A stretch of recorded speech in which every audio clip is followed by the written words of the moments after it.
Então, eu estava numa aldeia indígena em um trabalho com a nossa igreja, né? E com os indígenas e ribeirinhos daquela região.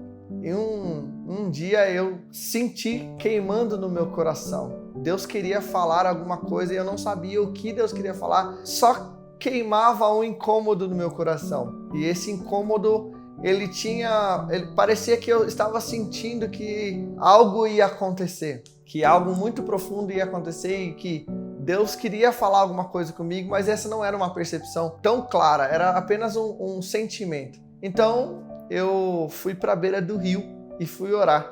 E em um momento de oração, eu abri meu coração perguntando para o Senhor se Ele queria falar comigo. E eu comecei a orar ao Senhor e orei profundamente, do fundo do meu coração, com tudo que eu pude falar para o Senhor, eu falei naquela hora e de repente de fato, meu coração se encheu de alegria, mas eu não ouvi nenhuma resposta. Não tinha nenhuma voz, apenas a água ali passando e eu achava que a resposta ia ser em um sentimento do meu coração. E eu passei ali alguns minutos e alguns minutos iam se passando então em um momento eu pensei em desistir. Eu falei, eu acho que Deus não quer falar nada comigo. E eu resolvi então voltar, e quando eu dei de costas para voltar pelo meu caminho para o trabalho, eu senti que eu deveria ficar um pouco mais, então fica um pouquinho mais aí.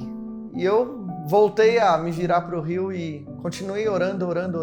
Então eu senti que Deus falou comigo audivelmente. Eu fiz uma pergunta se Ele queria que eu fosse para um lugar e Ele falou que sim. Mas só que foi muito interessante que naquela experiência, eu tive duas experiências. Uma foi audível, parecia que veio a voz do meu pastor atrás de mim e falou sim. E eu virei de costas e ele não estava lá. Aí então eu entendi, fiquei com muito medo, muito temor, e eu entendi então que Deus queria falar comigo. E eu falei, então, se o Senhor quer que eu vá mesmo, para onde o Senhor quer que eu vá? Onde é e o porquê é que o Senhor quer que eu vá? Então aí eu já não ouvi mais dessa forma externa, eu comecei a ouvir no meu coração. Deus queria que eu fosse a resposta da oração de um pastor, da oração de uma igreja. Então eu comecei a ouvir essa voz, até peguei o meu celular, comecei a anotar. Então Deus falou tudo aquilo que Ele tinha pra gente. Ele falou a cidade onde era, Ele falou por que Ele queria, o que a gente iria fazer, Ele falou tudo isso pra gente. Então essa foi, acredito que